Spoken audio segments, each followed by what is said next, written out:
Hi, my name is Odunayo. I'm a freelance fashion journalist and content creator. And my name is Tora Northman. I currently work at Highsnobiety as the senior social media manager, and I also do content creation on the side.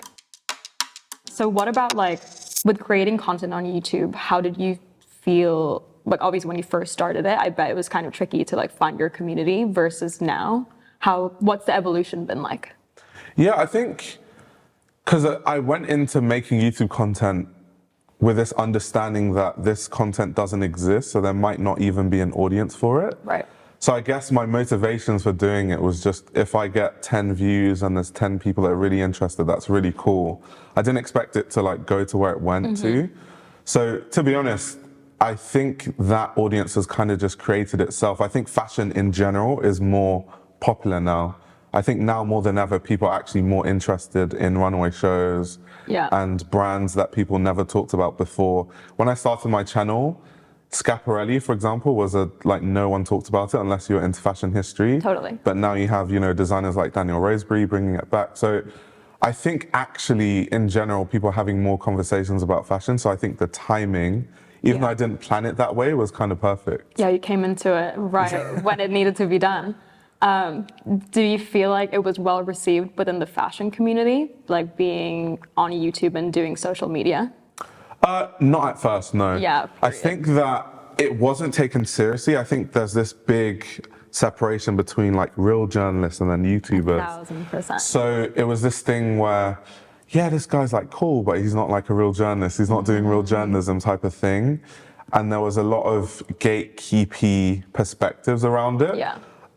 Which is funny because from where I was sitting, I was like, well, there is no space for me in the fashion industry. At the time we had, Alexandra Shulman and her British Vogue and that picture that came out at the time, and everyone was white. So clearly there was no space for me in the fashion journalism realm. So I had to create my own space in a way.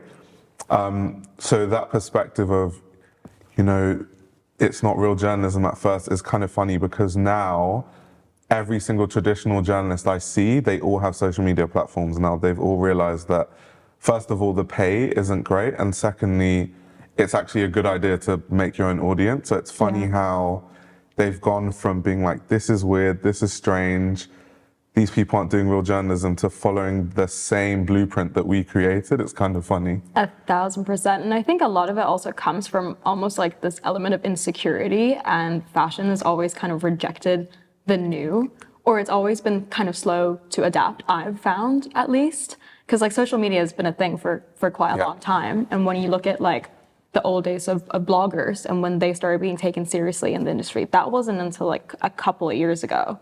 But they've been around since, I don't know, 2010. I remember reading Brian Boy's blog and following him and his journey. And it took years for him to be taken seriously within fashion. So I don't really understand why we're still repeating this cycle, or we are not, clearly, because social media is the shit. Sorry, I don't know if I can swear on this, but I do think it's so important, and you're so right. Now everyone is looking to social media. Every single publication is taking social media super seriously, and that's kind of what made me shift from being an editor and writing, because I never actually intended to become a writer. It kind of just happened, fell into it. Was never my dream to just write. I've always enjoyed the 360, the content creation perspective. So when I got the opportunity to do that, I was on it immediately. And my task was essentially to launch a TikTok channel for Highsnobiety, which is a publisher and it's a media company. And, we do so many different things. And actually saying, oh yeah, let's do TikTok is so cool in a way, because I think we were also a bit earlier than a couple of brands, but for that to be taken seriously, in a workplace especially, I think is great because it's so rare. And now we're in 2024, TikTok's been around for years. There's still so many brands that are not on TikTok. They don't understand the platform. I speak to people all the time and their response is oh, I'm not on TikTok. I don't want another social media. I will just get so distracted, or all of these things. And I'm what do you mean? This is it. And I can imagine that's very similar for you. Yeah, and it's history repeats itself over again. So we had the bloggers who weren't taken seriously. They had to fight for their space in the industry. Then it was the YouTube era. and we all had to fight. And then on TikTok, the same thing. And it's just at that point, this has happened how many times now? The writing is on the wall, but then the fashion industry is still slow to adapt and is still like, we don't understand TikTok. And now everyone's like scurrying and hustling, trying to understand and be involved. It's a bit strange that it has to happen that many times and people still don't, understand it. Yeah, and I also think, publications and brands are also looking for creators now to help them with the video content, to help them with this like Gen Z oriented content, because a lot of people in businesses are older. Like they're millennials, they're 30 plus, they're not on TikTok consuming content in the same way that their target audiences would be per se. So they have to look elsewhere and they have to find these like cool TikTokers who are making content. And because you can blow up overnight. And with YouTube as well, they have no idea. So I think it's really cool to see now that that's being more integrated in like their workflow, and they're looking at incorporating that into their advertising, their communications. Like it is, because it is so important. Like everyone's on social media.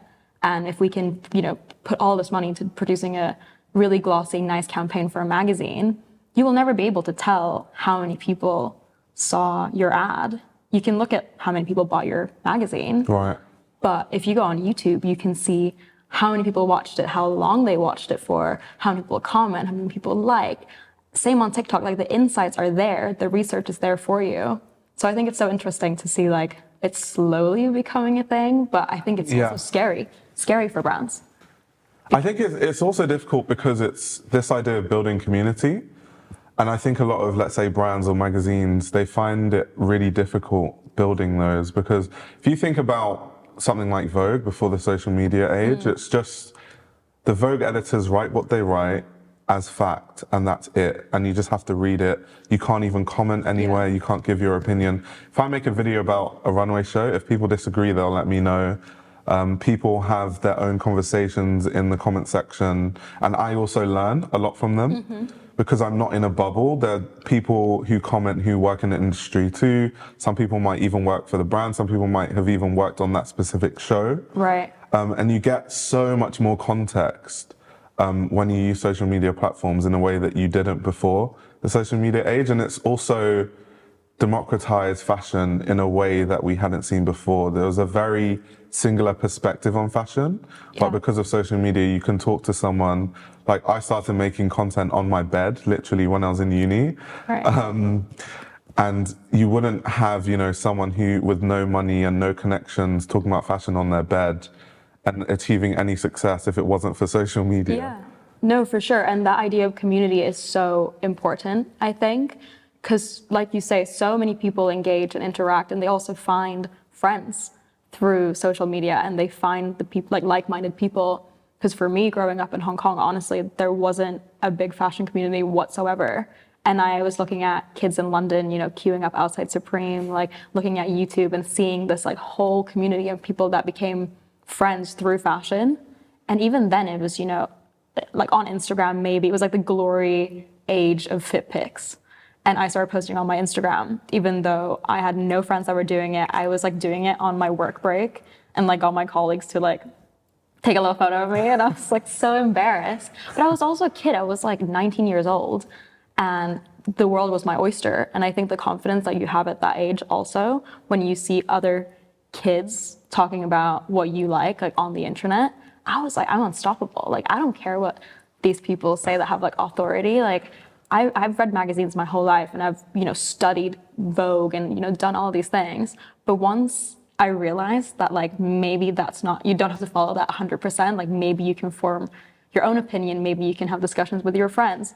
That opened a whole new world. And that's because of social media. And I think so many people now also on TikTok is a great example. You watch a show like, take the Margiela Couture show. I saw hundreds of videos on my TikTok and on my YouTube and on my Instagram of people just sharing their own opinions and their thoughts and questions around that show in a way that I don't see very often. And I feel like that's happening a lot more now on social media, that people are just like, yeah, I'll share my opinion. I have 30 followers, but like, who cares? Someone might see it and you connect through that. I'm like, that sounds so deep, but it is really like that. You find your friends, you find your community. It definitely is, and it's also very authentic because let's say a lot of the industry, they're beholden to brands because those are their advertisers, those are the sponsors. So you actually cannot be critical about any of these brands. But on social media, you can. I can say, you know, the latest so-and-so brand show, I don't like it, and give loads of reasons, and it's not going to affect me in any way because they don't sponsor me in the first place, so they're not going to take money away from me.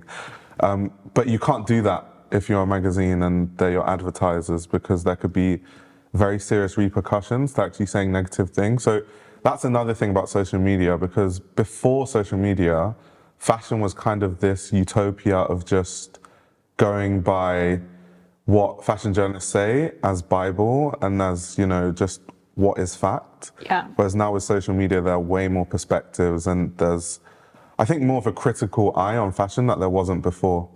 And so many more voices as well. Whereas I think before it used to always come from the same group or the same type of people. And I think now there's so much more like opinion and more life experiences that can like share their opinions, which I think is so important because that really allows you to understand the 360 around like a fashion show, an article, a collection and whatnot. Because I think I learned so much and I spend hours on social media because it's work, but also because it's like, I enjoy it. I do it in my free time. I do it for work.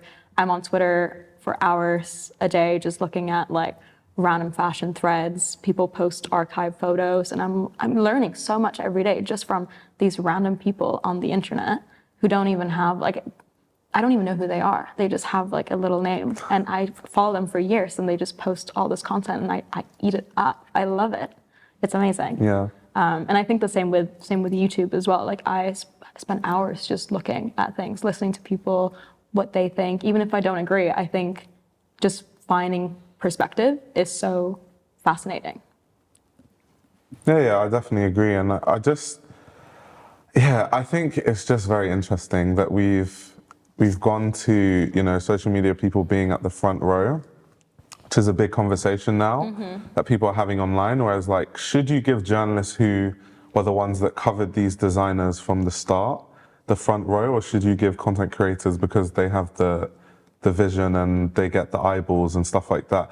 And there's like this big fight between the old guard of fashion journalists and then the new school sort of like content creators turned journalists. And there's a lot of friction between it, which is kind of funny. It is funny to watch. I think there has to be like a happy medium because I do think obviously the people that have been working in the industry for a really, really long time have a lot of, you know, historical knowledge. They have been around for a while. They can reference old shows that they went to and whatnot. But I also understand that like the currency of today is virality. Like if you don't have the views, the right people forget about things, you know, like 24 hours after they've happened. And it's about like creating that viral moment on social media by like having the Kylie Jenners, the Kim Kardashians, you know, because you know that every magazine, not just fashion magazines, are going to cover it. So your brand is going to get this massive, massive exposure. And same with TikTokers, with YouTubers, with content creators. They have a massive following and a massive community that I think it really opens up your brand to like this whole new audience, especially of Gen Z consumers.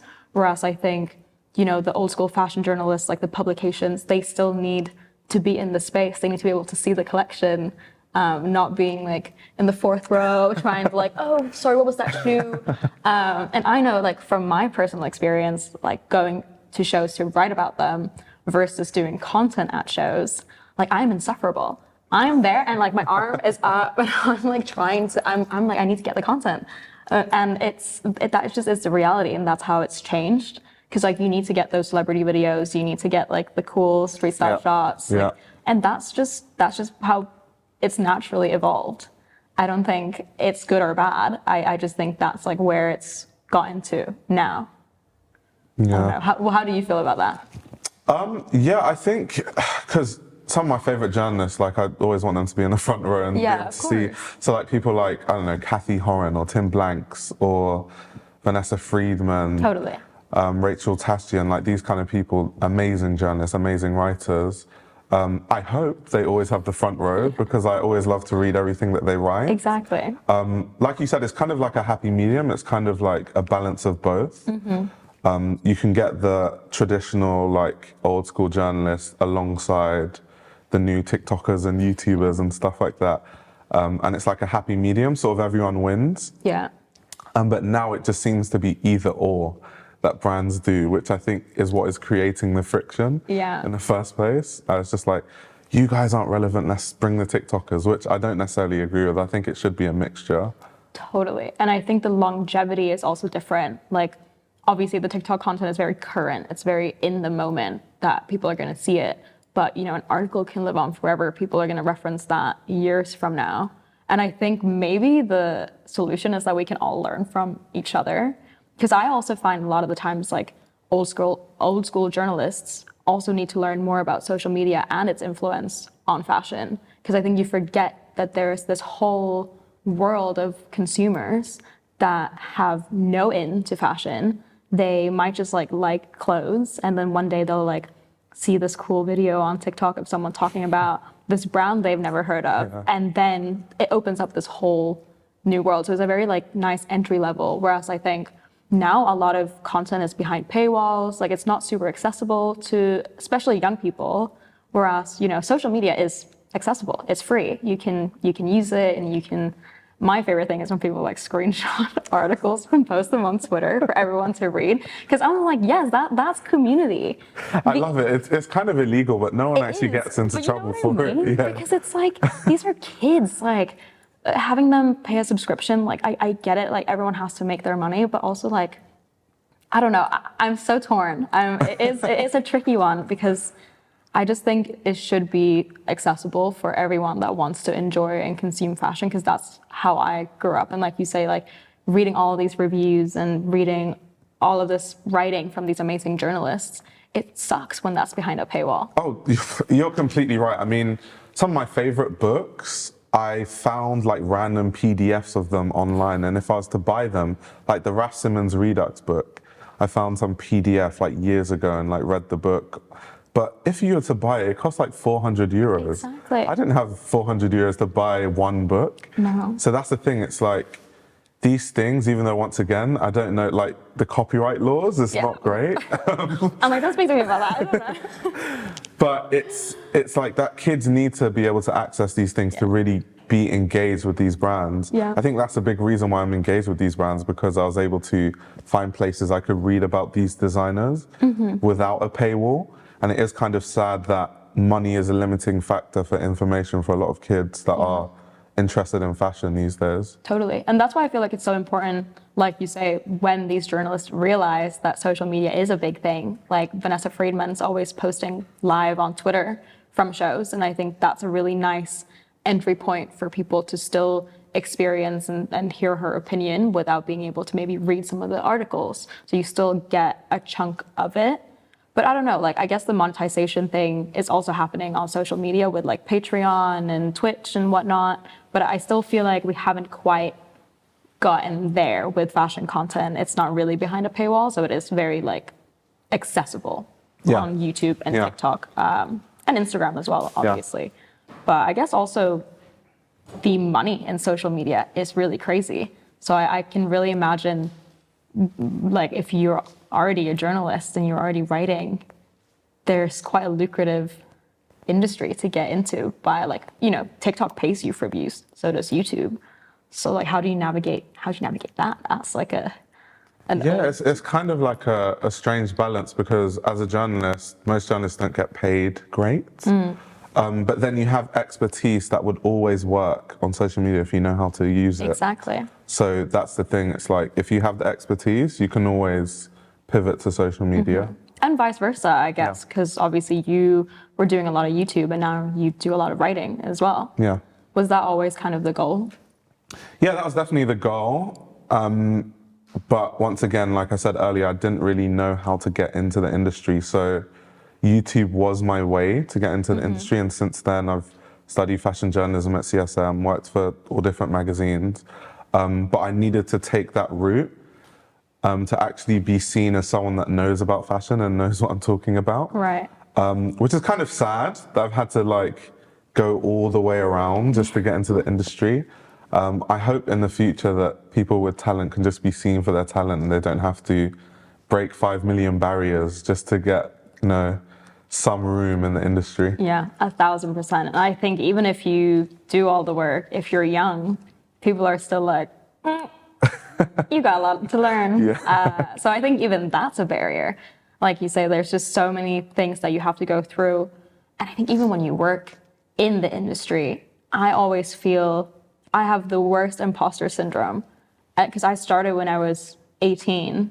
And I think also people that are working in fashion are interested in social media. Like I know that I get a lot of my ideas from things I'm seeing on Twitter, on TikTok, on YouTube. Like I'll see someone be talking about something and that will then go on to inspire this next piece that I'm working on. And I do think people are really starting to understand that and they're starting to accept it as well, which I think is nice. Because again, we have a lot to learn from each other. And I hope that one day, my ideal scenario would be that all these fashion journalists that are writing could also deliver that in like a 30-second TikTok. Right. You know what I mean? But I still think that gap is still huge. And I don't think that's going to like happen anytime soon.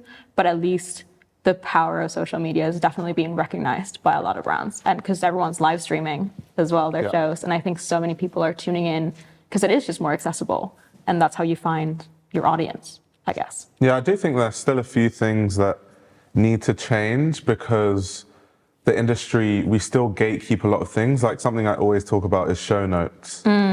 Immediately the show's over, why not just post the show notes to your page or whatever? And some brands do it. True. Rick Owens is known for doing that, and the YouTube descriptions are all the show notes. But people actually want to learn about your brand. People are actually interested. Yeah. And you're almost blocking people's interest into your own brand. You're kind of shooting yourself in the foot as a brand and not making things like show notes available, different information, different press releases. So I still think the industry needs to catch up.